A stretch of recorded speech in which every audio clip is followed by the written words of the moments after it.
Thanks for trying to cheer me up. Well, I'd rather have her laughing with me than at me, but whatever works, I guess. Ah, that's right. As it turns out, the police have a girl from the grade beneath me in protective custody. Apparently, they're worried that the person responsible for the attack will come back and finish her off. That's ridiculous. If I wanted to hurt her, I would have already done so. I think it's stupid. I mean, if the attacker wanted to hurt her, wouldn't they have done so at the time of the attack? Huh. Maybe Sarah and I are more alike than I thought. I already found it weird that Sarah was agreeing with the actions of a criminal.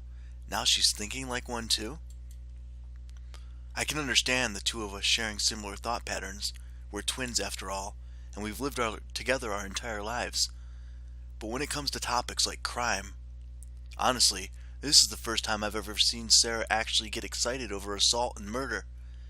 She's always considered them ghastly acts, ones which she used to complain about when I so much as watched them on television. So for the same gentle girl to now be happy about the death and crippling of two young men? So what kind of person do you think the attacker was? We've been discussing it at school since we heard the news.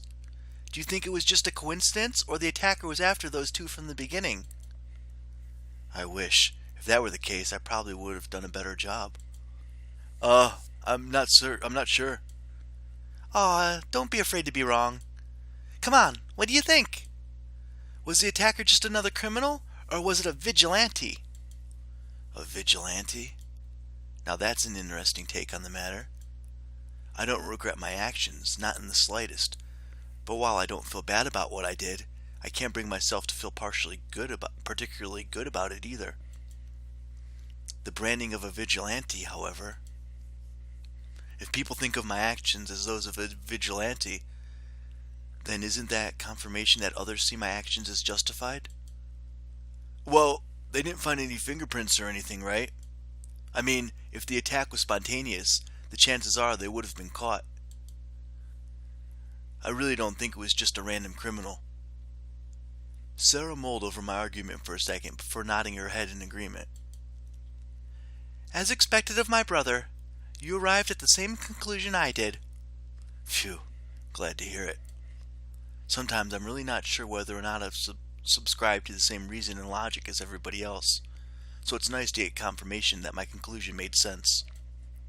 With that being said, what do you think about...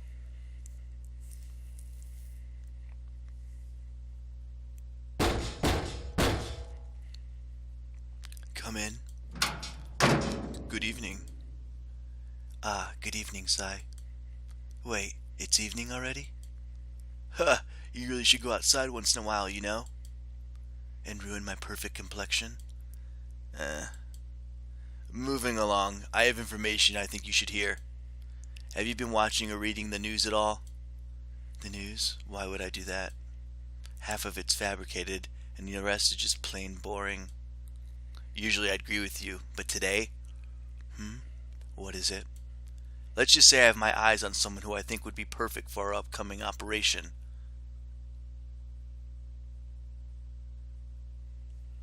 Oh, so they know it was me.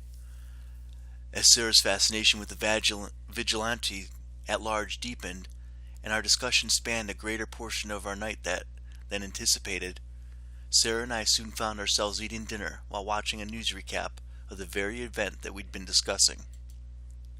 But as Sarah remained glued to the television, what intrigued me more was the tales of my violent morning, was Sarah's enthusiasm and her uncharacteristic stance in regards to what had happened. I'd initially been worried that my actions, my violent degradation, would inevitably drive us apart should I be exposed. I thought that the sight of me covered in a stranger's blood would sicken my sister, maybe even prompt her to call the police. However, as Sarah unknowingly heard of my exploits, she wholeheartedly agreed with what I did. She happily regaled to me the baseless rumors that she heard at school, her own theories on the matter, and without a doubt made dinner far more lively than usual. Despite the morbid topic, our night was happy and as peaceful as possible. Right up until the moment when she brought up the witness. While I found some solace in the fact that the police weren't knocking on our door, I wasn't naive enough to believe that they'd had no leads whatsoever.